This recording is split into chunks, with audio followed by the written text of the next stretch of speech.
Paul was in New Hampshire today to plug for conservative support. In Massachusetts, he appealed to the liberal voter. As Marcus Jones found out, the libertarian agenda appeals to both attitudes. When seeking office is done for personal aggrandizement, money, or power, it becomes useless if not harmful. I happen to be a libertarian because of the compassionate nature of the result. If we continue in this line, we will have a successful libertarian revolution in this country. When political action is taken for the right reasons, it's easy to understand why compromise should be avoided. It's also become clear why progress is best achieved by working with coalitions, which bring people together without anyone sacrificing his principles. We are the inheritors of the most brilliant, beautiful political philosophy ever devised by man. We are Ron Paul revolutionizing the Libertarian Party. Your job is to take care of the remnant. Why is the Libertarian Party not synonymous with the anti-war cause in America? That's a shame. And the party's been widely irrelevant forever. We love liberty, and we're here because we hate injustice. I'm going to make powerful alliances with anybody who's willing to. The message to them needs to be, the system can't work. The smartest thing your party can do is embrace the Mises type. We're here to help. Support the people that are doing the work. We will ally with anyone who agrees what is going on needs to stop. Who says we can't make coalitions on single issues? End the lockdowns, end the wars, end the Fed, end the banker bailouts, end the corporate bailouts. If we can agree on all of those, that's important enough to put anything else aside. We are here to save mankind. My priority is advancing liberty because I live in a tyrannical lockdown state. The Mises Caucus and the Libertarian Party has a job on their hands. God bless the Mises Caucus. The Mises Caucus is just crushing it right now. This is our year to do another Ron Paul revolution. If the LP has a purpose, it's not to put people to sleep. It's to wake them up. This country is in a revolution. They're sick and tired of what they're getting, and I happen to be lucky enough to be part of it. Fight all of this government tyranny, compromise nothing, grow a fucking backbone, and fight for liberty. That's our message. Glad to see the revolution is continuing. We have before us the opportunity to forge for ourselves and for future generations a new world order. This crusade, this war on terrorism, is going to take a while. We came, we saw, we died. We tortured some folks.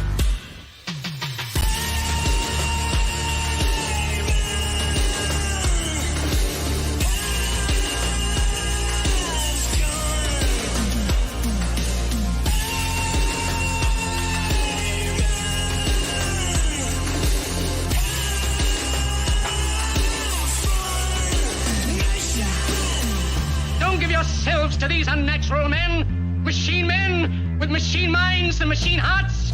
You are not machines. You are not cattle. You are men. You have the love of humanity in your hearts. You don't hate. Only the unloved hate. The unloved and the unnatural. Soldiers, don't fight for slavery. Fight for liberty. Ladies and gentlemen, welcome to episode 41 of Dave vs. Goliath. I appreciate you being here. Can't believe we made it, but we did. Running solo tonight. That's right. I don't have any help from Dan. Wish he was here, and he really wanted to be here, but family first. So he sends his regards. We'll see you next time, brother. Ladies and gentlemen, thank you for being here. This is going to be a really good one. But first, if you're seeing this or listening to this, share the links. That helps with the show, the old algorithms.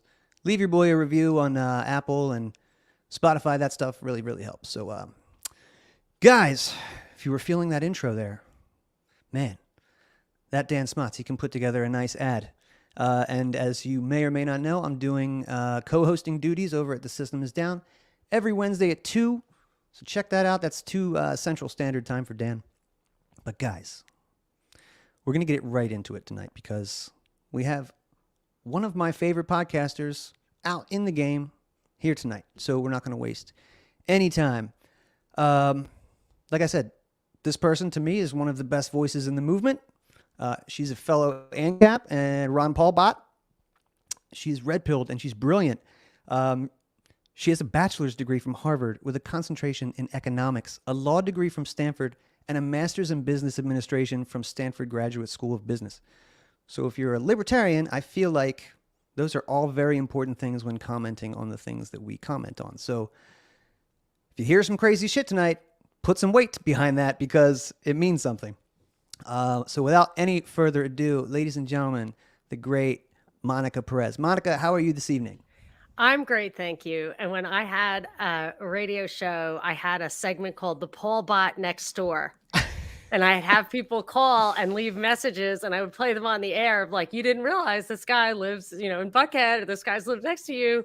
Not, don't be afraid to say you are going to vote for Ron Paul. But this was like in 2012. Yeah. So this was an unheard of phenomenon, but it just made the scene then. I knew you would take that Paul Bot statement as a term of endearment. It absolutely is. And I thought that would be a cool place to start the show because you, like me, Ron Paul has left a lasting impression on you so much that it kind of is just in the backdrop for me, everything. And I know that you don't put a lot of faith in voting in the electoral system, but you still like to get out there and write Ron Paul in whenever possible. So can you talk just a minute about that? Why it's not just a cult of personality, why he's not the same as Trump, and why he has something that lasted with people like you and me? Well, I was raised by a guy. My father would have been I consider him a classical liberal, which he would just be like, what the heck? But he was a constitutionalist. He was what I think he would call a traditional conservative. I think he would have been a Barry Goldwater conservative until I think Goldwater started promoting war or whatever. He would have lost my dad at war. So he used to support Ron Paul in the 70s. So we were totally poor, had 9 kids, and lived in New York. And Ron Paul was a congressman in Texas. And he would tell my mother that Ron Paul is our only hope. And what Ron Paul says is just absolutely reflects what my father said and how I was raised. So I mean, I'm used to seeing limited hangouts. I'm used to not believing anything anyone says. But you can, it's like Pope Francis. You can very quickly see he says things that are just wrong. My father used to warn me about the Antichrist, and I'm like, how will you know? And he said, I don't know. And I've come to realize that God can't really hold you accountable for falling for the Antichrist if he didn't give you the tools to recognize it. And there is a Catholic concept called discernment. So with Ron Paul, like there is nothing he says that I can think of. I mean, maybe I've had I remember there's a famous quote of him saying like, I don't know if I would go for a private police force or whatever. I'm not saying we are absolutely in alignment, but his approach is such a principled approach. It's so coherent and comprehensive, and it really touches on our foundational principles, which gives it a legitimacy that goes beyond differing ideologies. That is our fundamental law. That's our foundational law. It's what we were born in and what we, I guess, continue to opt into. I get a little sketchy on that because I don't think you should be forced to leave your land. It's been invaded. People have committed treason against us, but we have absolutely a right to defend the Constitution. And I mean, maybe the Articles of Confederation, or maybe, go back before that, but he has a legitimate position there. And so because you'll hear, no one is free from being attacked, and no one is insulated from that. So people say, oh, did you ever see Ron Paul like throw up like a hand sign or whatever? I don't know. My son likes heavy metal and he does this. And like, I wonder, like you could just take a screenshot. Is that one of the signs? I think it might be. And then my husband went to UT. So he's like, hook 'em horse. I'm like, everything's a sign, right? Right. So I don't know what Ron Paul's story is in that regard, but the only thing I could ever even think of that would make him not 100% legit is that it couldn't, he wasn't successful. Like somehow they knew, big T, they who put him in place would know that he wasn't successful. But I would argue against that and say he won Iowa. Mm-hmm. They suppressed that information. It is now the official victor in Iowa that year, 2012, which should be the person who takes at least the nomination, was Ron Paul. And they couldn't handle that. They really messed with the vote on his behalf. He seemed to fight it. There were some weird things in his campaign that people said, oh, this guy was hard to work with, and why does he have these people close to him? I don't know about that stuff, but I will say that I firmly believe that Donald Trump was put in place to take the fire that Ron Paul started and to empty it of any ideological value and focus it on the fire itself. So Ron Paul was mad at people. He would yell at people, and he was right to do that. Like, he would get into that Christian university where there was a debate and say, we need to get back to the golden rule. And they were booing him. It was like at a Christian place. It's like, you're supposed to love your neighbor. And he would get rightly pissed. Like, you've seen him get pissed at the press for asking the same questions over and over again. He's right. And I really respect that. But Trump just took it and started being mean to people who your, regular Joe Republican hates. And if you ask them what they loved about Trump, it would be because he makes fun of Maxine Waters. And it's like, yeah, but why? What's the point? For Operation Warp Speed? Like, Right. so whatever, I stand firmly behind my respect for Ron Paul, and regardless, and he did do the right thing. He went to the Republic. I think he was right in that he said he didn't want to go just to be an independent or a libertarian, that the way to do it was inside the Republican Party. That's how you get on the stage. That didn't seem like intentionally screwing things up. I think he was right about that, and that's why I would always register as a Republican so I could vote for him in the primaries. And I still always, the reason I vote is so I can write him in. I think that's beautiful, and I respect that. I got to meet him in 2021. It was, it was really special. I couldn't believe it. He was really quick, side note. It was at the Ron Paul Institute conference he does in DC, and he hadn't spoken yet, and there was an intermission, and everybody snuck out really quick to get a muffin or a coffee or something. And Anthony Samaroff snuck up to me, goes, "Dave, we've got to go now." And he goes say hi to, ran up and, got a couple pictures and said hi. I just told him he was my idol and I appreciate everything and didn't waste much more time. But I might have to just go somewhere to make sure that I can say I've shaken his hand in my lifetime. I interviewed him once, which was the highlight of probably my professional life. Yeah. I heard the little clip. I'm going to go back and listen to that because I haven't heard that interview. How long ago was that? Did you get to interview him? I was trying to get somebody to be an interview on my show. It was like some famous author. And I sent him that clip of like me interviewing Ron Paul because I was so proud of it.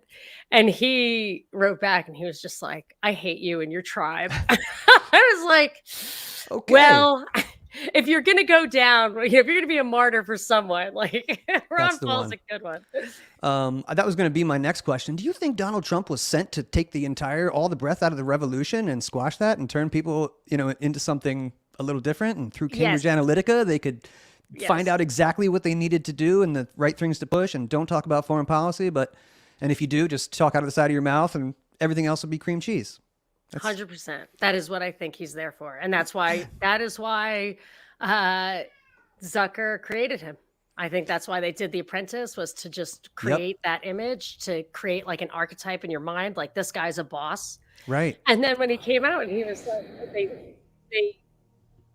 him for going bankrupt. And he said, "I use the laws that are provided in this country because I'm a good businessman." I'm like, the problem is that you're actually a terrible businessman. And the problem with your going bankrupt isn't that you utilized bankruptcy. It's that you felt that was your best business decision. And then you came in as president and said, "Oh, I'm going to do this and do that and smack this one around." And guess what? Like, he literally just complained about some guy, Fauci, who works for him. Yeah. Respected him. And like, isn't your slogan, "You're fired"? Like, man, he is just a pitch man. Like, I'm an 80s kid. That guy would sell Pizza Hut pizza or credit cards to you, or, phone cards. Wrestling. Whatever, Women. Wrestling. Yeah, whatever you want, I'll sell it. The whatever, those Miss America pageants and stuff. Like, right. He did it all. And in the end, his business wasn't as a real estate mogul. It was as a brander. He was the Kardashian. So, because that's really all it was. And I really thought he was going to clean up, given that post office in DC, that just was a no-lose situation. And of all people who could manage to kind of not make it great, he did not make it great. And it was totally illegal for him to own it. And I know you listen to my show, so you know that. I have my repeated. They did teach me that in the radio too, to like repeat. But I think I got too good at it. He is, I always wanted Alex Jones to do a Trump deception. He did an Obama deception, the Bush deception. He just should have done one on that guy. And yeah, he was the perfect salesman for the jab. He was there to do that and kept people out of church on Easter. And I mean, that's the art of the deal. I know. Isn't that crazy? And Amazing. that was Pope Francis. I mean, I don't even want to call him Pope or Francis. He was a Jesuit, not a Franciscan. So my family was Franciscans. Like my uncle, the priest, who was the original ANCAP I knew, turned me on to Murray Rothbard. He was the one who told me always to vote. He said, you have to register your objection to the liberal fascist center, or however I coined that term. But he would say, what I call the welfare warfare superstate, just vote for anyone. And once I accidentally did vote for, I believe it was communists, but their name wasn't communist. It was like Peace and Justice or something. And I was like, I like peace. I like justice. They're great with the words. Don't mean anything anymore. All natural doesn't mean anything. Yes. The People's Party or the Working People's. Sure. I couldn't vote for Republican or Democrat, and I had to register my objection. But yes, no, nothing. Where things don't mean what they did, for sure not, and makes it hard to communicate. It sure does. Speaking of hard to communicate, I have to tell you that, well, it's an anniversary day today. It's January 30th, 2020. The WHO declared the global health emergency. So we're 3 years into the global, and we have a couple months before Trump hit us with the 2 weeks to flatten everything. But I thought that was really significant, and I'll probably tell you this throughout the show, but your show, specifically the propaganda report that you did with Brad Binkley, I know you've kind of switched gears a little bit. We'll talk more about that. But that show, during the COVID insanity, like especially in the beginning, to me was the most important podcast of the COVID regime. And what you offered 5 days a week to people for free, Monica, I need to express my gratitude, because I know content creators in our space don't get a lot of praise, and it certainly doesn't translate into dollars. And, I know that sucks being shadow banned. It sucks, accumulating all this. And then I know. So I just want to say your show was invaluable. It provided, like I said, levity and cleared the air, and you did it in a good mood.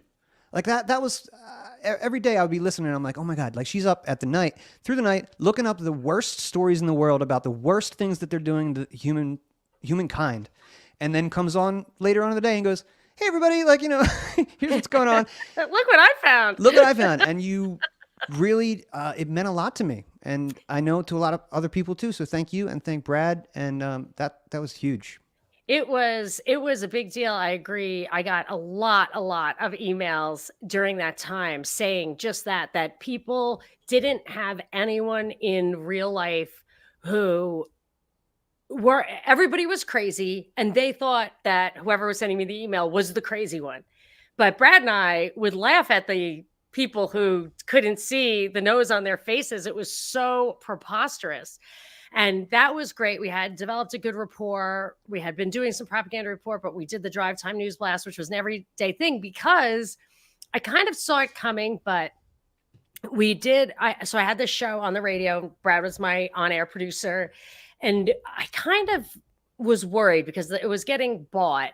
And we started just doing, I knew it wasn't never going to get past the weekend. I didn't know for sure I was going to get fired, but I had been being groomed for a daily show, and it just was clear that was never going to happen. So we just started doing it ourselves, and it was great, and it was very upbeat. And my mother, who is now, she just turned 94, she's a total insomniac and Radiohead.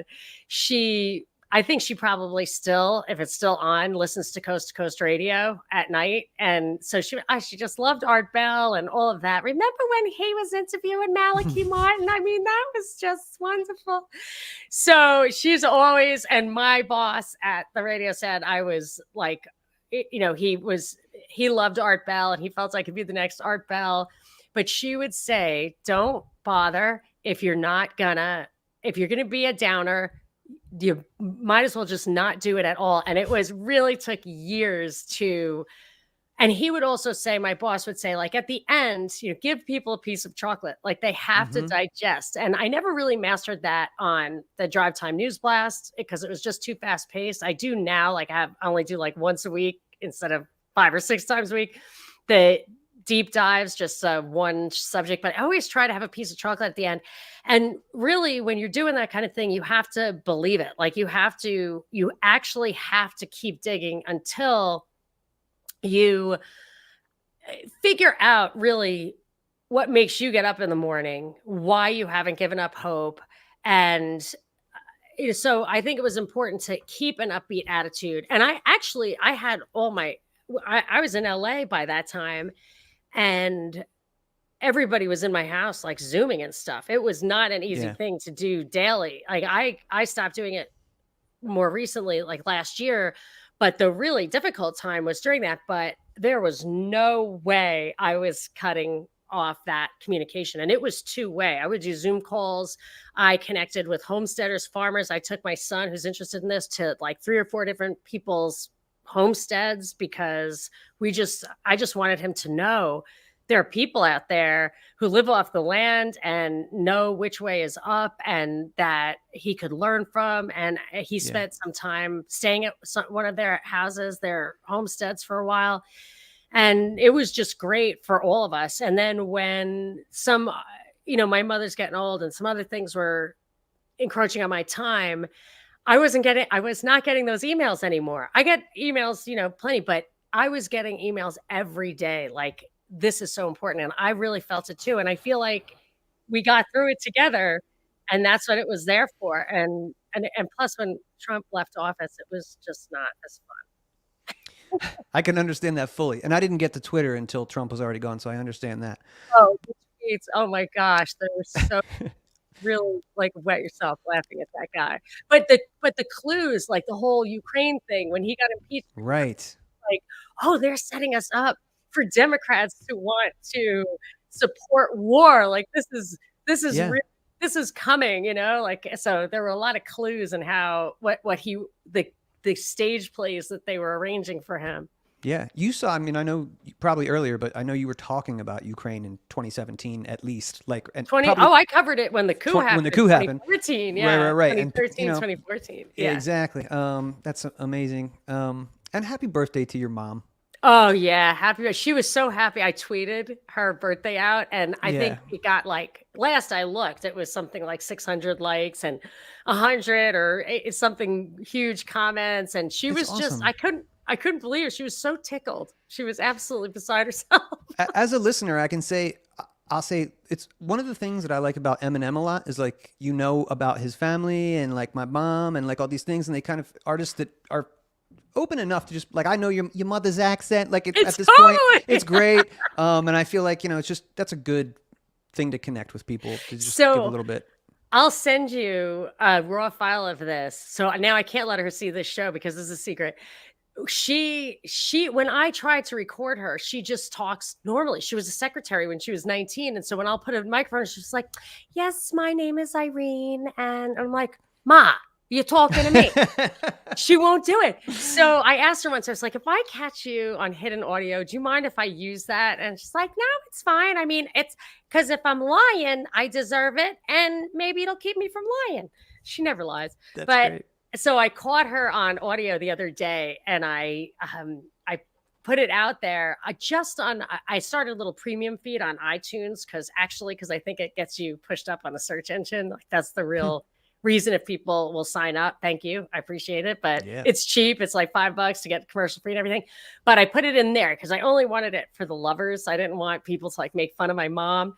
But if you want to evaluate whether I do a good impersonation of her or not, I will send you the little raw file and you can tell me if you think if I nailed it. Because she's old now. So like this accent my impression of her was honed decades ago when she still had a little, more people to be get animated at. People living in the house, my father and all her crazy kids.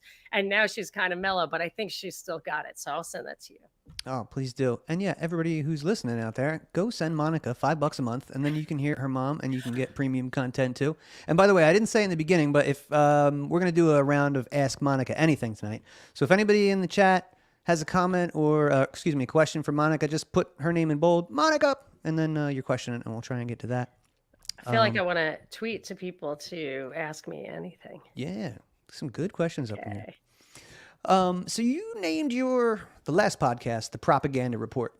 Yes. Which might sound focused, like, oh, we just talked about propaganda, but I don't think people understand that it's everything. It was all propaganda. That's all propaganda. I was trying to, I created that name long before we did the Drive Time News Blast, which that was just to get you to understand that, like, you don't have to listen to the radio. And the reason I wanted to do that is that I was on the radio and I wanted to find a resource for daily news that didn't have spin. And if it didn't have spin, even if the spin was just, so you should buy gold, like the best ones at the end, they always had to even Ron Paul's trying to sell you gold. Yeah, everybody's trying to sell you gold, and I buy gold. I'm for it. But instead of a piece of chocolate, like, you have to have a little turd at the end. And I was like, I can't have that. I need to. Yeah.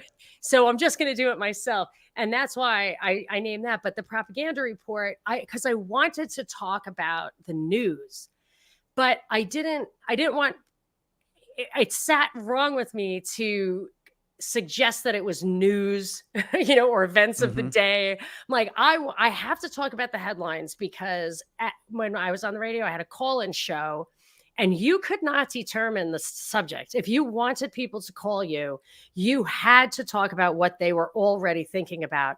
You just had to. Sure. And I could once in a while do a show like the Ukraine stuff, but it was a 3-hour show, and I would have to do 3 hours worth of, or an hour and a half, because it was half commercials, but of monologue material on foreign policy. It was hard to keep people listening, and you need the calls to break it up. So I had to, for people to be engaged, I discovered it has to be stuff they're already talking about or thinking about, because it's what Rush is putting into their heads. And I knew I had to focus on that, but I just couldn't give it the credit of calling it anything but what it was. And I was just reporting on the propaganda. Yeah. Well, there is no news, right? Only spin. So it's just the person who's delivering it, and what's behind that. Real quick, guys, I know we've talked about it before, and I think it made it into that intro, but there's the anti-war rally coming up in February that the Libertarian Party is putting on with the People's Party, and there's going to be, it's a cross the spectrum coalition. One of the speakers there is Jimmy Dore, who, in my opinion, is one of the bestest leftists out there. And I thought I would share this little clip of Jimmy, because we have a Murray Rothbard common denominator in there, and he's talking a little bit about propaganda. So I'll get your take on this. Experts say has become the telltale sign of propaganda. Since its rule is exploitive and parasitic, the state must purchase the alliance of a group of court intellectuals whose task is to bamboozle the public into accepting and celebrating the rule of its particular state. This Rothbard wrote that in a 1976 essay, Rothbard. In exchange for their continuing work of apologetics and bamboozlement, the court intellectuals win their place as junior partners in power, prestige, and loot extracted by the state apparatus from the deluded public. Wow. Dead on. Sounds like Rothbard was talking about the earlier incarnations of influencers and all the sentinels of the regime through which they pump their propaganda through, down to the local level. What do you think about that? Obviously, I totally agree, and of course, more. But the thing about the experts say, first of all, is that there are no sources anymore. And this is something Binkley and I talked about for years, and then became obvious. This happens a lot. Like, we'll be like, hey, I'm like, Uber, I bet Uber is a stepping stone to driverless cars. And people are like, driverless cars, come on. And then 2 years later, they're like, obviously. Like, well, Right. It's the attention span. Yeah, people, yeah. It's annoying because if you're too ahead of it, then you don't get no credit. But I think that they started with, they would have the mainstream media, let's say it's CNN, Fox, whatever, would say, experts say, or so and so source. And my thought would be, that's true. That statement is true. And they could actually prove it. Like, I actually know who said that. And that person has authority that's relevant. Why wouldn't they go out of their way to give the source there? And I realized then, and now it is obvious, that they wanted to get us not used to that, to get us to stop expecting that, because they were going to stop going for, they wanted to lower the standard on that.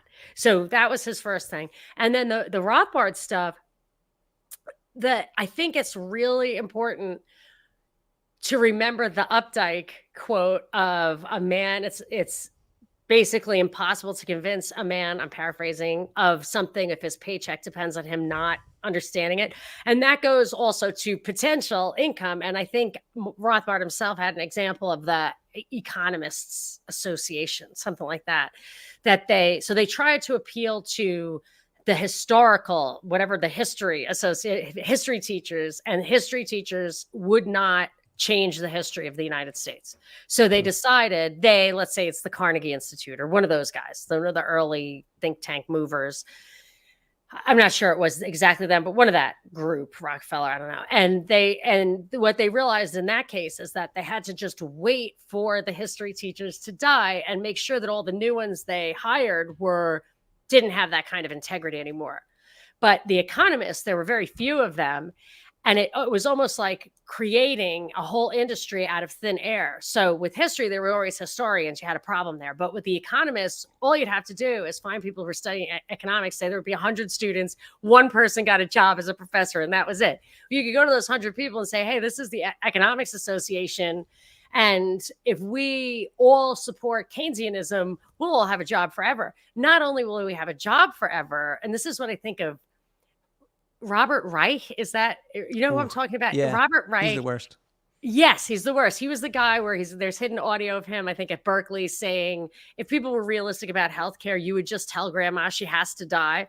And this is the guy, these are the same people who say, put on a mask so you don't kill grandma. It's like, but we all know you want to kill grandma. So there has to be something else going on there. But he always seemed to fit the bill on this, which is something maybe I came up with or Rothbard said, it resonated with me, but that I feel like these hyper intellectuals think they deserve a lot of respect. And the way you get respect in this country, if not the world and history, is money and power. And that's how you probably get the sex and what it looks, you got a good looking chick, whatever, maybe that you think that's what gets you the respect, but everybody knows you only have that because you have some of the other stuff. And I feel like these intellectuals, I'm a little bit like that. Like I would be a less good CEO probably than a professor, right? So I might have a higher IQ than someone who would be great at running a business. And that's why I don't have more money than that guy, because running a business is what gets you the money, and maybe having good strategy or being unscrupulous gets you power. I don't know. But I really feel like these intellectuals, they think that they should be adored. And the more you have to make their word law, because the actual laws of economics would not favor them. So they want to change the law itself. And so you mentioned I went to law school and business school at the same time. And in law school, you learn the case law because that's the law and that's what you have to follow. And that's how it is. It's how human relations are structured, and you need to be able to know what those laws are to live by them, whether you agree with them or not. On the other hand, they would do cases in business school. And I would say, giving me a case on whether or not Coke should expand internationally, go back to the 1920s or whatever. Yeah, I understand why they made those decisions and they were right.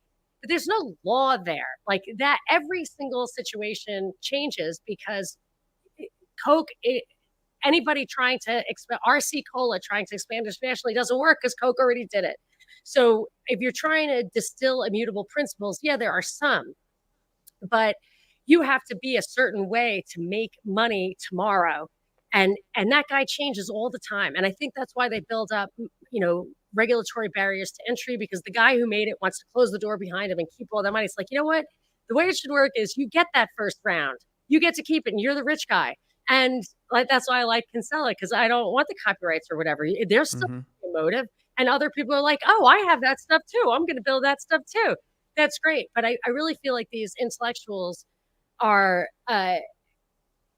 just don't think they get enough status, and their vanity makes them prone to supporting things that will give them the power to make laws that will promote them. And I think that's why they have those court, the prostitutes or whatever. I mean, and it's not so much the media. The media is so obvious, but I think it's those intellectuals in the institutions that really, they just hold it's like they shape the new brains. It's so pathetic. Yeah, and it really is. It's in concert, like with the media and the educational system and the government and the corporations, especially now. I wasn't sure exactly. I'm just like, man, I could talk the whole episode about the Fourth Industrial Revolution with you. Obviously, it's like the lens through which I see everything else at this point, right? Is that, and when you were just talking about that, it reminded me that soon, like with ESG and things coming in, like the old profit model, like will that even be a thing? Are we heading just out of that? Like you won't have to sell a good product because it won't matter, because only the businesses and the corporations that are selling things are in bed with the government totally and fully, and they're protected, and Main Street's been demolished. It's so upsetting because you can just see the things that COVID did, the lockdown, whatever, the policies. So not the whatever, the bioweapon did stuff too. I'm with you. But the policies did stuff. And then of course I'm thinking of rebranding the jab to the prick trademark. Put that in the merch store right now. Yeah.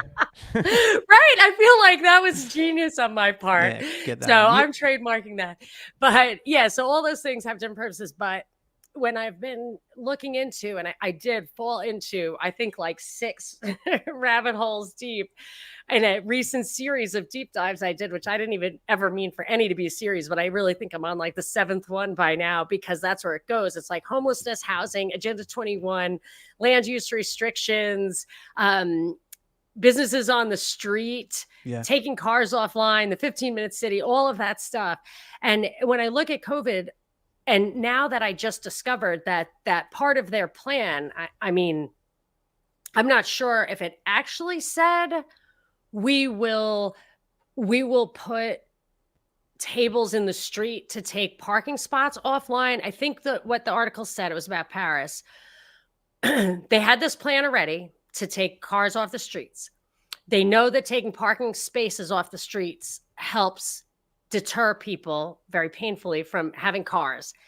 They said that the COVID did a bunch of things, including getting people to work online, which takes cars off the streets, putting tables into the street, forcing pedestrians off the sidewalks. I think that's what those scooters are for, getting them into the street, like all the things they wanted to do. And then they said, and now COVID has made all that happen. And our MO is to take things that we call, or Anne Hidalgo, the mayor of Paris, who's just like, might as well be the prototype of the implementing the 15-minute cities and all that implies, that her MO is to take something, make a radical change, call it temporary, and after people get used to it, make it permanent. Right. Like that's her government style. And I'm like, that's just disgusting. But so when I see that, is it very clear? Because I wondered at the time, I was like, did they, how well do their models work? Did they know people were going to be walking in the street? Because I remember they said traffic fatalities are up, even though driving is down by like 50%. And I was like, well, that's because people are walking in the street. People don't die in car accidents the way they used to, but they do die when they get hit by a car. Yeah. And I have not been able to track down that stat. I looked and looked, and they would just like the new reporting didn't have details, or how it is. So the other thing that is very clear, was always clear, that they were using this to shut down businesses, to make sure that the little guy who did not have staying power would not be able to survive lockdown. And I know plenty of people that happened to. And then the regulations that they put into place after that, from, requiring people to allow working from home, or the level of sanitation, or any of that, vaccine requirements, I don't know what. But by doing that, they very obviously, I think, are trying to get all business into those global corporations. And I feel like it's not only, I'm always flip back and forth. Is it so they can absorb every last penny of surplus that anybody makes ever, and never get anything above $15 an hour minimum wage post massive inflation? Like, I don't know. But they definitely want to make sure, I think it's more important for them to make sure that none of us has any surplus whatsoever, because then we could go Ron Paul and they'd have the French Revolution on their hands, the first one. That is what it is all about. I'll tell you what, and I think I've heard you talk about this, but one of my earlier libertarian lessons was waiting tables and bartending. It's like, oh, wait a second. If I put on a smile and I do better than my peers here, then I'll make more money. Okay, this is something that I can get down with, like, right off the bat. And my dad used to tease me, Dad, I worked 5 hours tonight and made $300. It's like cash. And he worked with his hands, and he would just be like, "But this shit, no, goddamn." But money doesn't grow on trees. I don't know. It's, but kind of. But you know what? And in 2017, I started my own little cafe here. I make waffles, and I do fresh squeezed lemonade and organic coffee, and I have my own CBD line here. And it was going beautifully until inflation, like literally, like if you own a little eatery, there's the profit. You're riding the line. Right. But they really sucked the life out of my dream. Yeah. And it really pissed me off. I'm not going to lie about it. Because that's what they did. I mean, like you said, Main Street needs to be cleared. I could have been fine, happy, like just working like I was, serving my community right down the street, riding my little electric scooter in the bike lane to my job that I have in my little 15-minute town. I could have been cool with that. But they made that even impossible. That's the great reset. Like when you think about what's a reset, it's to zero. Mm-hmm. I mean, that's what a reset is, right? But, and I think now that you mention it, there were many reasons that it seemed to me that the supply chain issues were set up. And you point out one of them, which is that you wouldn't have purchasing power if there was scarcity, and you couldn't absorb the cost if there was price increases because of scarcity. Right. So you're at a disadvantage. And that's the whole thing with these global corporations. And you can tell because conglomerates, I remember from many years of formal education and economics and stuff, conglomerates or aggregates are not really economically efficient, because investors want to be able to analyze the value of their investment, as pure play as you can get. And only when companies are in the top of a cycle and have all the surplus cash and they want to absorb vertical integration and all that. And one of the things I learned was the target company absorbs all of the synergy from it. So they buy companies at top dollar, like the zero economic value of why they would want to absorb it. And then the guy who sold it to them had bid the price up. Maybe there's 2 or 3 bidders. So where he takes everything. So it never really makes sense for the investors, the public, shareholders to have an aggregated company. And usually the company itself can't really cut that great a deal. So when there's a crash, you used to see companies break up and sell at the different multiples that they should be selling to the investors who are assessing each one, and really get the most value, pure play of the stuff that was most valuable, and cut the dead weight. Yeah. And it seems to me, now I haven't been out of banking for a long time, but it seems to me that doesn't really happen anymore. And not only because they bail stuff out, but I think it's that there are such massive regulatory barriers, from the human resources thing to deal with all that kind of stuff, to legal, to compliance, to environment, to sustainability. Yeah. All of that puts up these. So if you need a fully functioning department like that, all of a sudden your economies of scale as a company isn't just like how big one factory needs to be to make this thing. It's how much business has to be under this roof to justify 5 regulatory departments that have 20 people each. I mean, that should be a very small part of your workforce. So then all of a sudden you're like, I have to buy up every single drill maker in the world to have this make sense. And I think of course, the globalist corporations, like one person who's, I think, on the board of World Economic Forum, whatever, is Black & Decker. And I'm like, yeah, that's, Black & Decker shouldn't be the one supplier of drills to the whole world, but they will do if they have no conscience or no, if you go, so that's why like libertarianism and pure capitalism and stuff, you absolutely always have to recognize that there's a standard of ethics that you have to live up to, and your laws should reflect that. But I feel like it's just because they don't really have ethics, and there's no way to exercise ethics in big business like that, I think, at that level, because you have to make deals with governments, which in my mind is just inherently unethical. Right. So I can't see any way around them just being only voracious monsters reach the top of those companies. Yeah. And they're destroying. And it makes me sad because I love prosperity in business. I went to Whole Foods yesterday and half of the meat cases were empty. Right. And they are doing that to us. And it's a bummer. I mean, a controlled demolition of the Western Charlie world. Robinson, yeah. Right. And I think you've mentioned this, that it's much easier from a managerial perspective to lower everybody's status rather than bringing up people, which is, I'm sure that's what they're saying. We could bring everybody up, but that's the true equality, right? Bring people down. If you look at one of these things that's behind an organization that's behind the 15-minute city, it's called degrowth.org. You can look it up. And one of their fundamental tenets, I think the number one tenet, is to drastically reduce consumption. And it just annoys me because they centralize everything. When people say sustainability, I'm like, you know what's sustainable? Stop having wars for oil. Right. Stop subsidizing infrastructure. Stop depressing interest rates. If you stop doing that, stop subsidizing real estate development, from the tax code to the other kind of subsidies.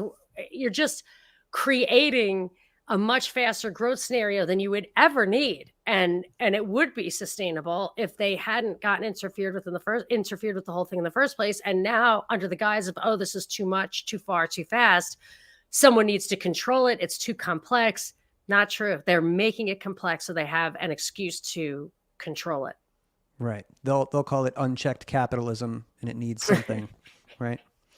But it's not. It's fascism, which sure, I think exactly. we were talking about the other day. It's just absolutely the World Economic Forum's mission statement. I covered their 50th anniversary back in the day, 1971. So it was just 2 years ago, probably to the day. Actually, it's a fascist manifesto. We need to combine governments and business, and And it's just so funny to watch. And I know you. If they present something to you, you always look at a second and a third look, right? When I look at the World Economic Forum and I look at Klaus Schwab, I'm like, wait a second.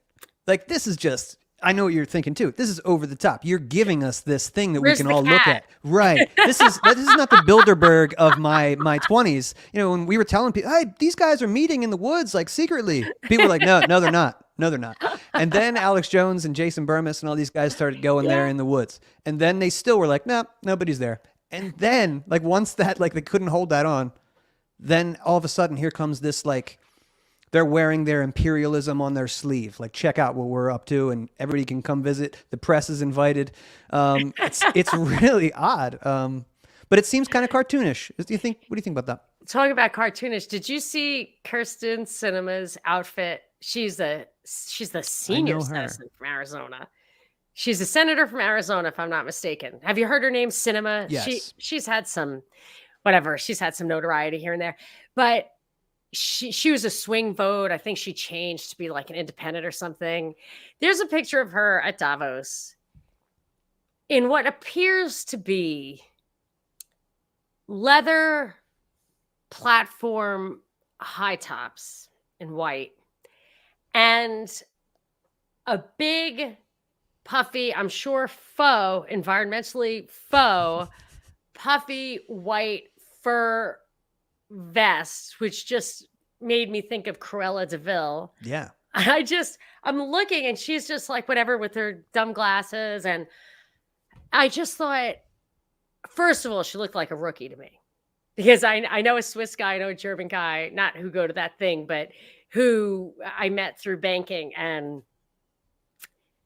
the American chick who shows up dressed like that, I mean, is either bought and paid for or I don't know. Like you would not cool. Well, we had Delaware Senator Chris Coons. He went over to represent the people of Delaware at Davos. I imagine he was rubbing elbows with BlackRock and Pfizer and Google and looking out for the good people of the first state. Yeah, what can I bring back to the good people of Delaware and let them know that you're all working on their behalf? Exactly. So she was there, and I just thought that, and it was so obvious to me that those people, that tier, they really, when you really look at when they get together in Europe, like a lot of times there's like literally gilding on the ceiling and stuff. They're gilding. And because I did have these friends who I don't see much now that I'm on the West Coast, but I used to see them every once in a while when I lived in New York. And I know they've eaten caviar. Like that's not, they're not eating the bugs. Yeah. They're not up there. Right. They're not up there like, well, we didn't put the gold on there. Louis the 14th did. And it would be wrong to pull it down, and it's not like they're sitting there getting McDonald's in this, gutted castle. And I just think, wow, like for Kirsten Sinema, I don't know her. Maybe she's the greatest person on earth. Maybe I'm all wrong about her, goes to church every Sunday. But I'm thinking she's getting off on it. She's dressing like she's getting off on it. Yeah. That kind of pisses me off because it's my effing money and it's my authority that they use to enslave us. And that just, they think when you read that World Economic Forum stuff, they talk like we are their pets. And it just infuriates me. And it just that we have no competence to exercise our own agency. I hate it. Who's the number 2 guy? Yuri, what's his name? I can't remember his name, but I think he's going to be the guy that takes over for Klaus Schwab. Oh, okay. He's the bald guy. He's done some major I didn't interviews watch and things. it this year. I only watched last year, and I thought it was a French guy, but I think he is too. But he says it's going to be bodies and minds. That's what we're working with in the fourth industrial revolution. No more products. People made shoes in the 20th century. They made weapons and shoes. We will make bodies and minds. I remember Bill Clinton said something when NAFTA was coming in, and I've never been able to get the quote, but I remember it. He said, our goal is to transition the United States to a pure service economy, and that's why we need NAFTA. Service-based economy. You remember the Zeitgeist movie, the documentary? Yes. That's what they were talking about. They did a nice bait and switch in there. They talk about 9/11, the inside job. They talk about the Federal Reserve, and then they're like, here's the answer. Resource-based economy, everybody. But that guy, I think, was written off as a fraud. But the World Economic Forum, wouldn't it be nice if we had an antidote or an answer or the antithesis to the Economic Forum? Check this out.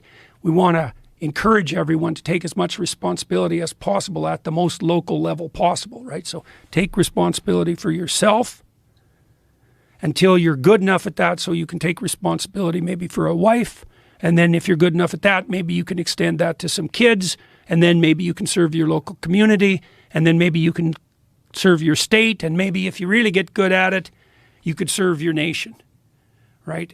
But you're taking the responsibility. And here's the basic rule. all the responsibility you abdicate will be taken up by tyrants. That's the cardinal rule of social organization. And so we're trying to build out this story that's based on the deepest elements of Western tradition, that's an antidote to the false claim that it's only power that rules, because it's not. That's not right. And there is a model of proper governance in there, this idea of a hierarchical structure of responsibility.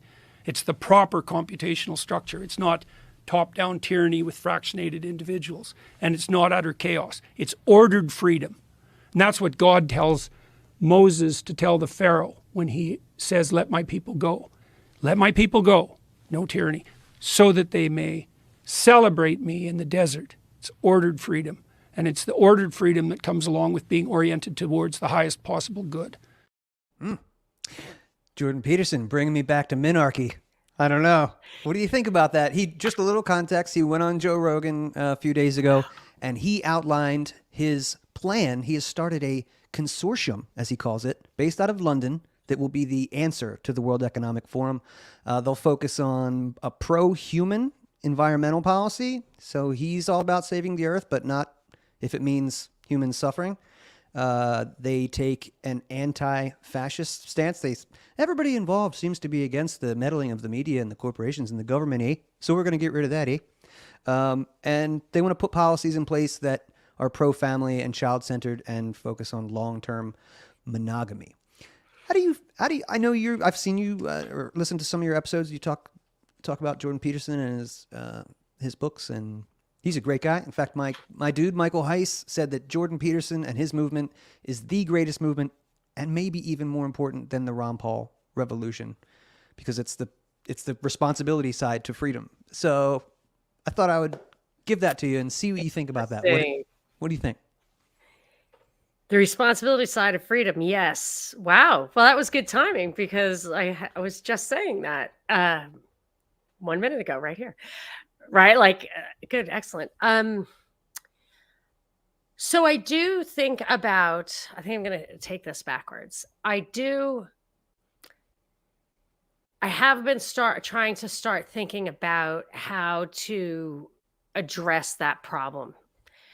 How to address the fact that people really need to understand that there's an onus on us to act responsibly, to act ethically, that's as vital as our freedom.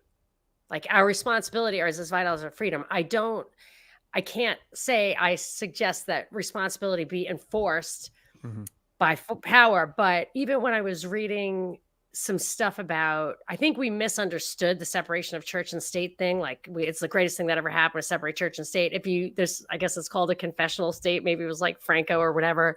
But if you read about the Catholic old school idea of church and state, the relationship between church and state, it's not that the state would enforce moral law.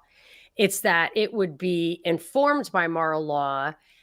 And it would also not allow proselytizing of a different faith. So you wouldn't have to practice, and you wouldn't be persecuted, but you wouldn't be allowed to spread the word. Like in Brazil, they have Spiritism, which, took a large chunk, and there's evangelism and stuff. They wouldn't allow that in a confessional state, for better or worse. But the idea that you have to have a moral framework for civil law, it's very hard for me to even get my mind around that because of my long history of libertarianism, but I'm open to thinking about it. But I certainly support the idea that you absolutely must have it outside. It's not, even without force, you have to have it. So what Jordan Peterson is saying, and I think Ron Paul would say the same thing. Ron Paul's very moral. He will refer, just war and abortion, stuff like that. He refers to his moral foundation, which is critical. And common sense, like they like to say, I would say it is. I think what Peterson was saying there, I really liked, which was about, first he starts out with what I would call subsidiarity. So the responsible party needs to be at the lowest level of competence. So a baby has no competence, but the mom has a lot of competence. And then the dad, if she's a stay-at-home mom and the dad's out in the world, maybe he has more competence in dealing with the gas company or something. I don't know, but he doesn't have to, like, maybe he wants an HOA, but maybe he doesn't need that. And then you just go up to, you can do it in the church where you do it in the family, then you do it in the parish, and you can go all the way up. But really, that is, I think, we have checks and balances across like the judiciary and the executive and the legislative, but we also have checks and balances in the subsidiarity thing where federal, state, local, like the power structure should be at the lowest possible point. But what I found interesting about what Peterson said there, which I had never heard before, was that it's not a top-down centralized oppression. It starts with the abdication of that responsibility. And that's really interesting. It's a powerful insight. And I love his, like most people who study religions like he does, are there because they either are hooked or because they hate religion. I think the majority of people at Harvard Divinity School, maybe not Divinity School, people who are like religion, comparative religion majors, I feel like a lot of times they're there to debunk all religion. So he's interesting in that way, but he really let people down. A friend of mine, a podcasting pal, the Mad Vixen, I call her, from Voluntary Vixens, she loves the 12 rules. I don't even know them, but she asked me to do something with her where we talk about the one chapter by chapter, and it's been great. It reminds me of a book called Boundaries, which is really important for, I think, Christian parents or Catholic parents. I don't know what. It's not Catholic, but just because it's so easy to confuse being nice with being good, to want to be liked, to like do things that you think appear to be nice to your kids or to other people, when really sometimes saying no, which makes you a bitch, is the morally correct thing to do. It takes a lot of courage. And he wrote that in the last chapter I read of his. It was rule 9 or 8.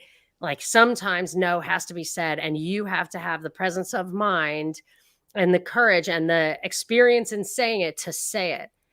And I did just Google real quick. I think, what did he say about the vax? And he's like, just get the damn vax ready, right? Like you lose a lot of credibility there. And his disappearance to Russia to get off Xanax, that was a little, that timing was pretty crazy because we could have used a little resistance to the lockdowns back then. So I would love to follow him hook, line, and sinker. I would love to like move to London or wherever he's doing this and support him.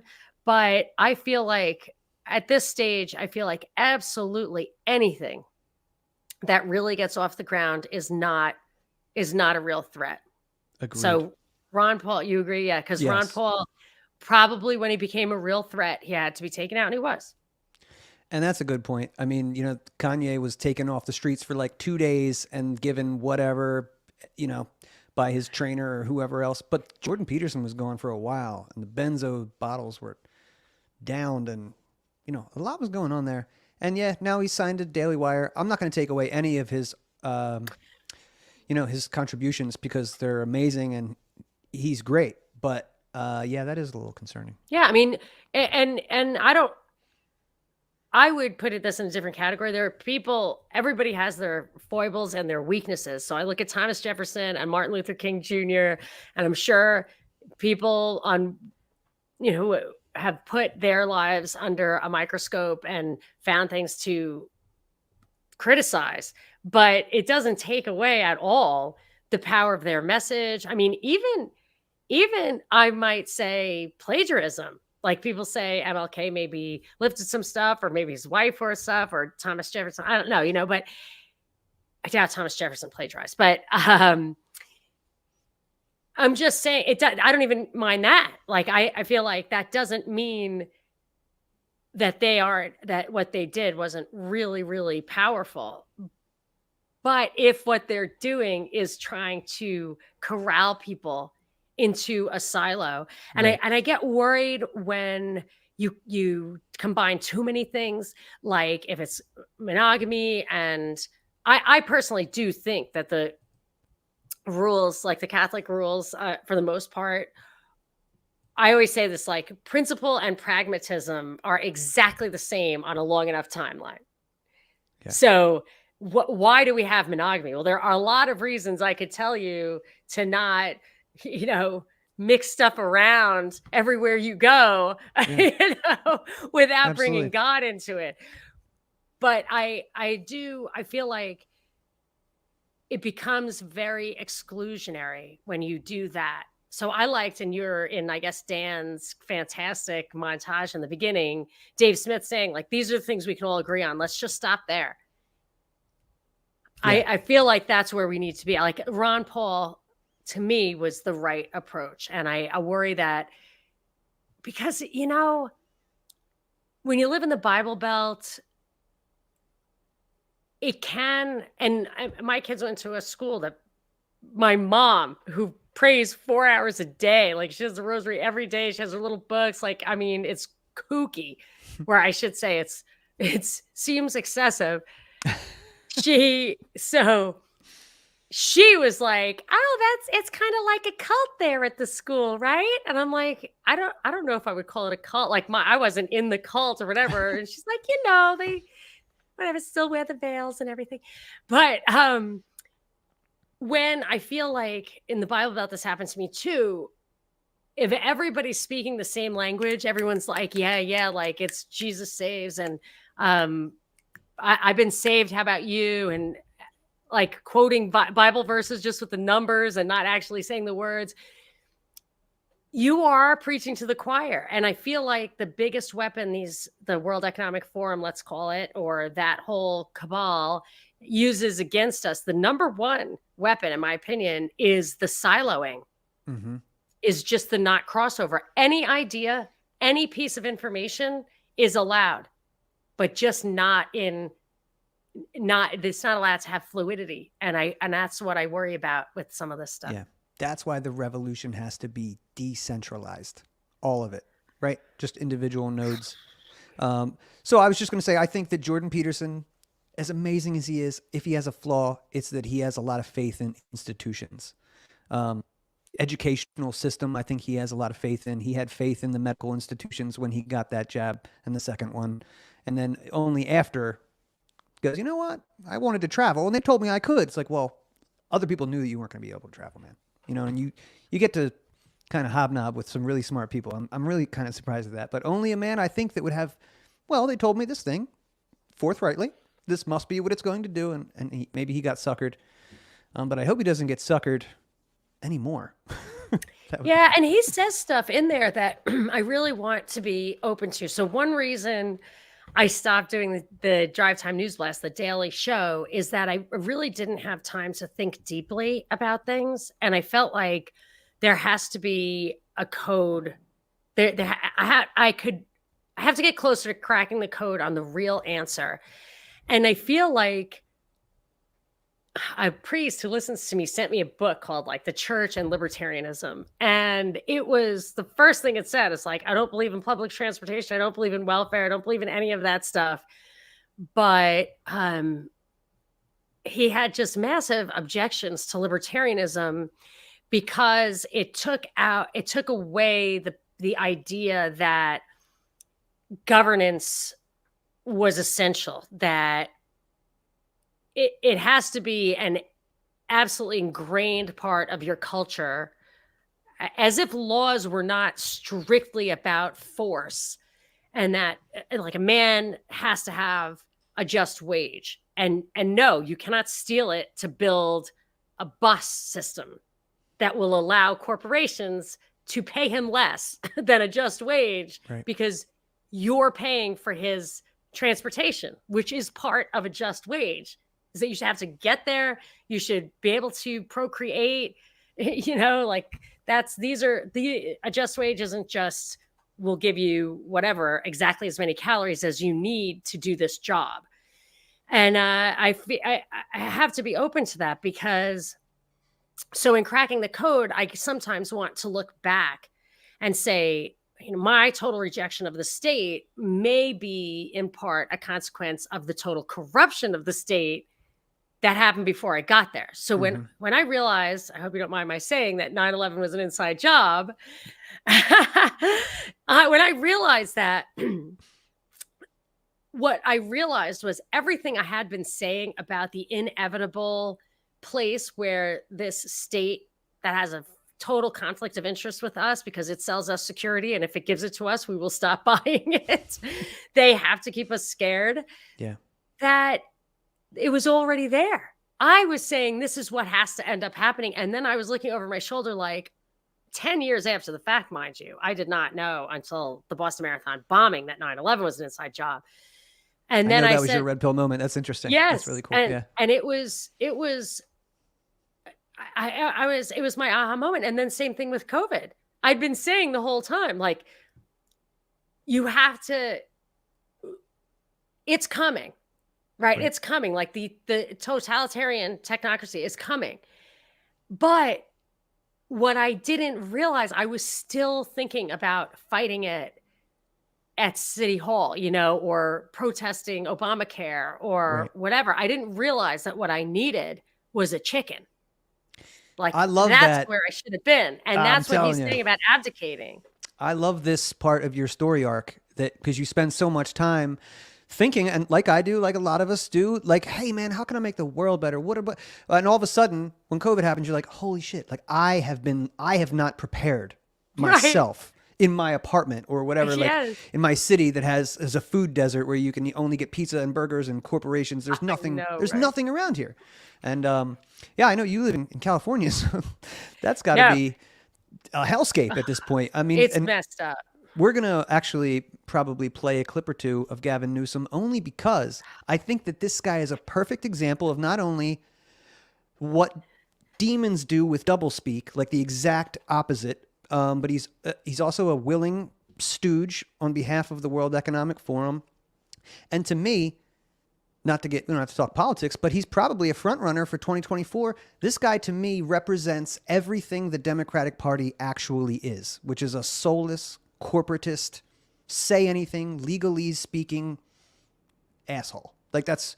Is he going to come out of the closet? Because how can a white guy? Well, see, that's the thing. I think that's why he's so hardline on all of their messaging, because he's like, I'm not like those other white guys. Like that's, I just happen. We're gonna play this one, and then we might do we'll analyze one for the body language here, but check this out. Clean and sober is one of the biggest damn mistakes this country's ever made. I know it's a hold your hand idealistic point of view that somehow magically, I mean, God bless some of you. If you're like me, I've been known to have a glass of wine at night watching some of the nightly news. We all need to self-medicate periodically.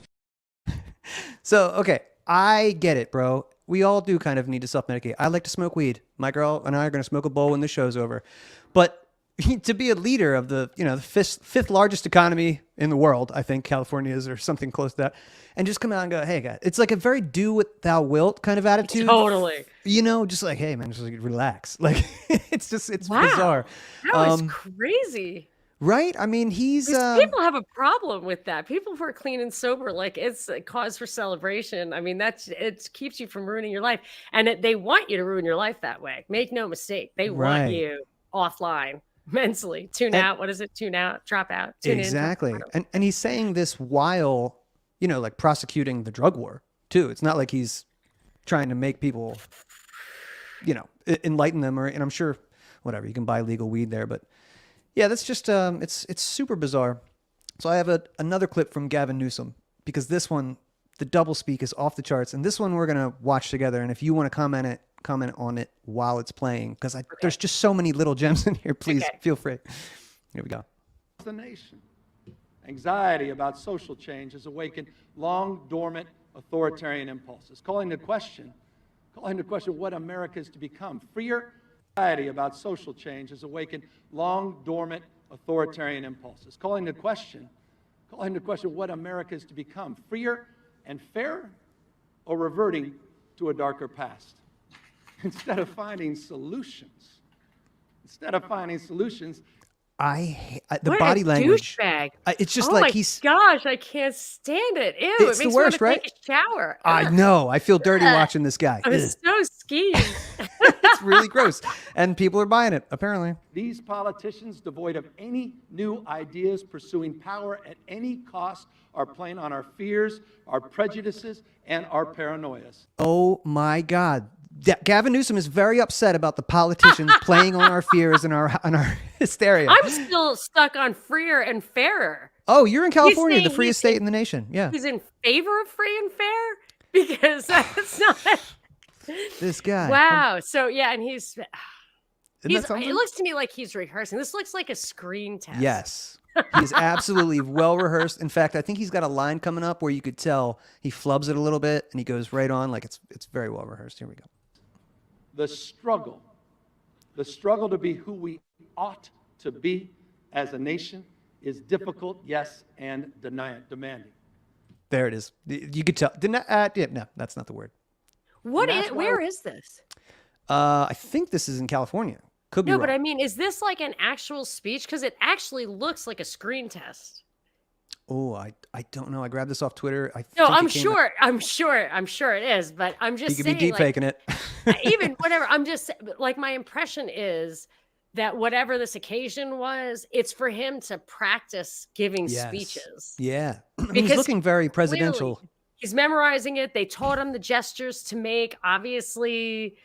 Just really, it feels like this was like an earlier take that they accidentally released instead of the final cut. Yeah. He's got his Patrick Bateman power suit on. Ready to And go. oh my gosh. And it looks so fake, doesn't it? Yes. Very packaged. Just slick. It's.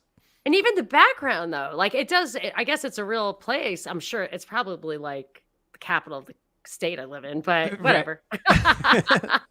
Here we go. We should be clear-eyed, crystal clear about their aims. They're promoting grievance and victimhood in an attempt to erase so much of the progress you and I have witnessed in our lifetimes. So there it is. I mean, right? There are people, the racists and the America Firsters are coming to stop all the great progress that we've made over the past, 50 or 100 years of the progressive era. But this makes me absolutely insane because, like I said, the government has a conflict of interest with us. It sells us security on let's say on the right, and on the left, it's like physical security on the right, but it's fiscal security on the left, and all the gender stuff and identity stuff. And here he's saying that the other is erasing that when, in fact, the Great Reset and COVID policy reset anybody who was not in that top 1% or whatever to zero. Like, people were reset to zero. I have a friend who is prosperous. He lost absolutely everything and then got one of those really crazy, super fast cancers and died. And I'm like, okay, they reset his entire family to less than zero, probably. And I predicted that like 2 weeks in. I said, this is the most regressive stuff because I see what people are doing. People who have Costco cards are buying everything out and they're putting it in their spare bedroom, buying their kids all have computers and they each have their own rooms. And what are you going to do if you're a family who literally lives in a 1-bedroom apartment, which I know people like that. So how are they going to have the money to stockpile? Where are they going to put it? Where is everybody going to learn? Mom has to stop working. It's just him and his kind. He specifically, that person there did that to what is now my state, to all the people I know who were affected by COVID. That actual person right there is the one who did it. Yes, it is. You should absolutely hate Gavin Newsom. He's sure. bad. My mother says she's like, that Donald Trump left his wife for the Guilfoyle one. I was like, who's the Guilfoyle? She's the one who was married to that gay mayor of San Francisco. And I'm like, gay mayor of San Francisco? And it's like Harvey Milk. And she's like, no, he's the governor. Like, Gavin Newsom. Oh, okay. So I guess he was. I don't even know this stuff. I really don't follow politics. Good. Basically. It's good. You shouldn't. Yeah. So she tells me about this guy, but he is such a slimeball. And he's the one who's some kind of relative of Nancy Pelosi, and Oh he's man, just I had a Nancy Pelosi clip for today too. If we have time, we'll get to it. Sure, yeah. And I know we got limited time left, but yeah. I have a little wiggle room, but I have to actually I won't be keep somewhere you. physically. So Got you. Thank you. Let's see what the rest of this demon has to say. They make it harder. They make it harder to vote and easier to buy illegal guns. They silence speech, fire teachers, kidnap migrants, subjugate women, attack the Special Olympics, and even demonize Mickey Mouse. Ooh, the list goes on and on. These people want to take from you. They're going to take your Mickey Mouse. All camouflaged under the hijacking of the word freedom. Ooh. But what they really want, you know this, is more control, intrusive government, command over your most intimate. Gavin Newsom is warning us of intrusive government. I just think that's... And he's warning us against the word free. Freedom, Yes. yeah. Be aware of people using the word freedom, because that's It's not only sex. The only thing they ever have, I guess. See, that's the problem with the Jordan Peterson thing. He's walking right into that trap. Mhm. But what he'll say, it's just sex. Yeah. Oh, he's scummy. Decisions, when to have a family, how to raise your kids, how to love. And while they cry freedom, they dictate the choices. They dictate the choices people are allowed to make, fanning the flames of these exhaustive culture wars. Banning abortion, banning books, banning free speech in the classroom and in the boardroom. They sell Mandating fear. vax. They sell fear and panic when it comes to crime and immigration, but they sell calm and indifference when the threat is greenhouse gases destroying our planet. You should not worry about the riots in the streets. You should be concerned with carbon dioxide, everybody. And anybody It's who so tells you funny differently. because the stuff that he tells us to be terrified of, like trillions of invisible monsters who are trying to kill us all, that are everywhere that you can't see.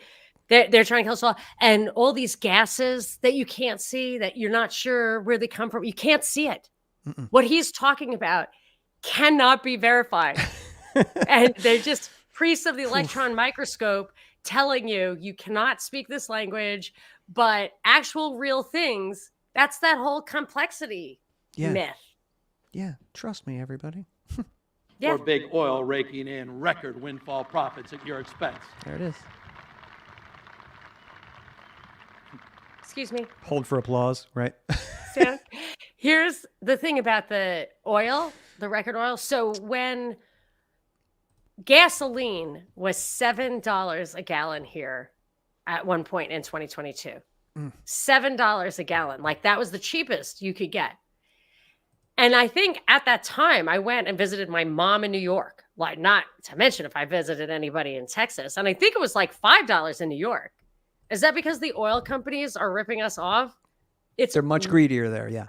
It's 100% the regulations and the taxes. Even in my actual little town, like it's LA County, and then my town has additional taxes and regulations. So in my town, I can't get it for, I think the place right on the corner was $8. There was a Chevron on the corner. I would never go there, but like an $8. Right. Oh my God. But that wasn't them. That wasn't the oil companies. And the oil companies, the reason I actually did a deep dive on this is that the refineries, there were something like, 400 refineries in the 80s, and it's down to 127 because worth revamping. And then normally they were just slowly taking them offline and trying to replace them with other stuff. But with COVID, with lockdowns, they, for whatever reason, they start just because I guess they didn't need the production and it was cheaper to keep them off. So they shut them all down, or a vast majority of them, and just decided that was the time. The 2 years they had was the time to retool them. But that's a very long process. So the reason we had that gas spike, in my opinion, was largely because it was this rebound travel season from being locked down. So it was a bigger season than it had been, at the same time that there were less gasoline supplies. It had nothing to do with Ukraine, by the way, or greedy corporations. If you don't have regulations, you can have competition. That's what I was saying before about the conglomerates. if you don't have the regulations, the regulatory barriers of entry, anybody can be competed with up to the point of one factory, one drilling platform, one refinery. That's it. You don't need any. There are no economies of scale when the exact same thing gets reproduced in another region. And actually, it would probably be regional if they didn't subsidize the interstate highways. Anyway, we could go on that stuff. I don't want to get you off on a tangent. No, I do have a few minutes, but not too much. Okay, yeah. Yeah, we'll wind it down. In fact, I just have a couple like rapid fire things that I thought I might throw at you. And if anybody in the comments has any questions for Monica, now's the time because we've got, just a couple minutes to go. So I'm just going to name a couple people and you can tell me if it's a created person, trademark Monica Perez, or if it's an influencer or a limited hangout or controlled opposition or a real Batman or a real Maverick. You can tell me your opinion. I know Stacey Abrams, Lady Gaga, or these are created people. Yes. I think that's really interesting. You guys need to go check out Monica talking about how they find these people in high school, pluck them out, put them in their little... I think James Comey was a high school. That's amazing. They find the sociopaths early on. I heard that episode. I know, it's amazing. Serious, yeah. Joe Rogan. Oh, I missed one of my choices that you were giving me: created person, limited hangout, Batman, controlled opposition, or Maverick, or just an influencer. Okay, controlled opposition or Maverick, or influencer. Okay, so I would say that Joe is at this point unwitting controlled opposition, and the comparison I'm going to make is really unintentional, and we might have to not say it out loud, but there was a guy in Germany in the 30s. There's a lot of people in Germany who are rabble rousing, and from a book I read by Guido Preparata called Conjuring Hitler, it says that the British kind of banking system, which was overarching Europe too, they were looking for somebody to undermine Germany after World War I, and they wanted someone whose philosophy would be consistent with keeping the hierarchy in place, but bringing out the worst in the population. Wow. And they didn't create Hitler, but they just found him among the people. And now Alex Jones, he's definitely he was on my list too. Not 100% on the level, but with Joe, I think there were a lot of people could have been chosen for that role who were making it on their own. And I think all they really did was they put him on Spotify and they said, you just have to let us curate a little bit. Right. Don't talk about the moon stuff so much, or maybe some of the... He had to actually change his story on the moon. Yeah. And some even comedians that he won't mention. They're shadow banned for life. He won't mention these guys. Well, I think he probably thinks it's not that big a deal. Yeah. It's just, yeah. I think he does a lot of good, but here's the thing. If he didn't do it, they would get somebody else to do it. And I'm not suggesting that he should do it. I'm just saying in his mind, they're giving him a lot of money. He's mostly doing good in his mind, which is probably true anyway. And then, why bother falling on your sword? Because there will be another guy right behind him. I know you've said Edward Snowden is a controlled creative person. He's just an actor. An actor, straight up actor. This was one of the things that, again, that one I listened to a lot. When I heard you say that, I was like, oh shit. And again, when you say something, I'm not saying it's absolute fact, but I take it as some... Well, you got to think about it. I always look that's twice an absolute possibility. Yeah. Yeah, I'm just telling you, look twice. So him on Joe Rogan was the convincer for most people. Yes. And I got it within 2 weeks of him coming out, which I will credit American Everyman, who is now Nomadic Everyman, because he got deplatformed, for being really he got it the first day. Some people were like that, were awake already. I get it. James O'Keefe.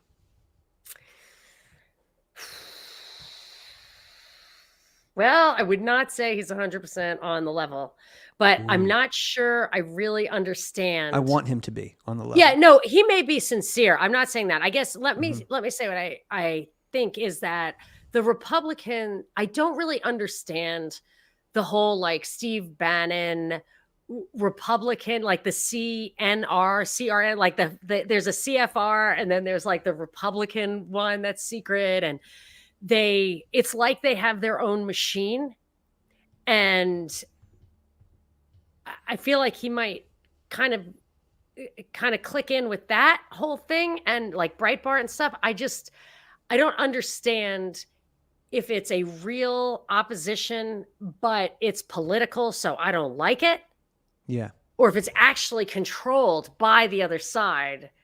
I kind of am thinking it isn't actually controlled by the other side. I feel like it's independent. It just has to be number two. And I don't, they're not libertarians, so it's hard for me to say. And I think he probably manipulates stuff or pulls punches, Okay. And now super rapid fire. I'm just going to name a conspiracy theory and you can tell me what you think. 9/11, you said it was an inside job. Did a plane hit a Pentagon? I doubt a plane hit the Pentagon. Okay. I've been on that tip for like 15 to 20 years. And now I'm starting to hear some people in the space like, no, of course a plane hit it. I'm like, well, I don't know, guys. So I just wanted to get you on the record for that. I would say, I haven't looked at it in a long time, but I would say no. Okay. Big Mike. Where do you fall on the Big Mike controversy? Michelle Obama. She's definitely a female. That's what I said, but I said that it was perhaps a smokescreen for Barry's discretion. Being gay? Yeah. Yeah. And also, I think he might have fathered the child of Miriam Carey, another hat tip to American Everyman. Oh, man, I want to hear more about that. And I'm about to go into whose dad is who. Chelsea Clinton and Webster Hubble. Have you heard that? Dude, that one is hard to, that really looks for real, but I'm going with Bill. Oh, wow. Okay. Justin Trudeau, Fidel Castro. No. Nope, that's not a true thing. All right, I got to scratch these off my list. George Bush, grandson of Aleister Crowley. Barbara Bush is looking a lot like that guy. Yeah, okay, so Barbara's Aleister. I'm reading a book on Aleister Crowley, and I'm interviewing William Ramsey on Wednesday, who wrote the book. I definitely don't think that's true, but I'm trying to do the dates, but I don't think that's true. Okay, and last one, Flat Earth. Any truth to that? Absolutely not. I totally don't think so. Okay. And I've 5 reasons where I'm absolutely confident that I've witnessed evidence of the ball Earth. Yeah, this is where I've been at the whole time. And then I started hanging out with Dan Smots, my buddy, who does a great podcast. And he's really intelligent. And he's a photographer and a videographer. So he has a lot of knowledge with perspectives and things. And I don't know if he fully buys it, but he was the first one that was like, he made me just take a second look because he's not an insane person. I had Dave Weiss on my show. I want to believe, but I just couldn't. However, I do not think anyone landed on the moon. I'm with you on that one. And he is too. How about dinosaurs? Oh, I didn't put that on the list, but I was going to ask you. So I know that that's not where we get our fossil fuel from, but tell me the dinosaur conspiracy. Fake? All of them? Like there was never any? Bones? All the whole thing? Oh my God. Please come back and tell me about dinosaurs. We do that? That would be amazing. I won't keep you anymore. I kept you overtime as it is, but Monica, please tell everybody where they should go find your show and donate $5 a month to get all the extra material and everything. I do. So I have a show, Deep Dives with Monica Perez, on iTunes and all of your favorite podcasting platforms. I do like serious deep dives. What we're talking about, any of the subjects that I've hit today, I probably did an entire episode on that. And I also do great interviews, dive master interviews. I do buddy dives. So if you want to give me your file, I'll put it in the feed. And then the premium thing is all the commercials come out of that, and I put bonus episodes that are a little more personal, or something I said that was embarrassing on somebody else's show. I'll put it in there, and then you get that little bonus. So that's that. You can also go to my website, which is a little bit under construction, monicasdeepdives.com, and I am on rockfin.com/propaganda report, where Binkley and I just continue to share that feed. And people can find us there and everybody else, and maybe you too, Dave, soon enough. Thank you so much. I hope so too. Monica, I am so grateful for you being here and for everything that you do. And man, I've started listening to you when you were on Pete's show in 2020 and later on that week on Dave Smith's show, and I have not taken you out of my top 3 rotation the entire time. I will. Oh, that's so sweet. I so appreciate that. And I'm so glad I could do some good during COVID. And I will give you 4 more minutes if you want to do anybody asked questions for me. But really? I will take those 4 minutes. Let's go Only in. because we did tell people. That's absolutely, you're right. And I don't want to make a liar out of myself and you. So let's go, to the bottom here. Danielle, Monica, quick opinion on Ukraine, Putin. So we definitely invaded Ukraine. We completely took out the democratically elected government. There was no justification for that. We anticipated, there's hidden audio anticipating that Putin would react. It took him 8 years to react. I think that he actually prevented World War III by taking action in Kiev because he is in Crimea. He claims Crimea that is Russian, and I agree. It was an almost unanimous referendum. So if people have the right to self-governance, Crimea is Russian. However, NATO and Ukraine say that Crimea is a part of Ukraine. So the second Ukraine joins NATO, we have de facto invasion of NATO by Russia. That's World War III, and 30 countries have to go start bombing Russia. I think that's great. He's definitely bringing digital currency in. Mm-hmm. He is no hero. He's not going to save the world. I think that they are just dividing the world into three. They provoke him, but ultimately I think he knows their methods are effective. So I don't think he's a huge hero. Wow. That's really, if he's a player in this, that's just like the biggest. I know. Then what? Know. If that's how the whole global narrative is going and he's just playing along. I did a series with Ian Davis, who wrote a series for Off Guardian on the multipolar world order. And he makes a pretty convincing argument that they're at that level of the chessboard. Those guys are playing the same game. But I do think that Putin he's got his hands full with those, with the trouble they're giving him in Ukraine for sure. But they should just not overthrow democratically elected governments who are actually as corrupt as that guy was. Yanukovych was making the best deal for his country. Right. Dave, sure. What's that? You might have to do something because this could get you a strike on YouTube. Oh, wow. Yeah, I've already gone against the World Health Organization standards once. Have a great evening. Thank you, Monica. Have a great night. Guys, until next time, be easy and, don't let the man keep you down. All right? Peace.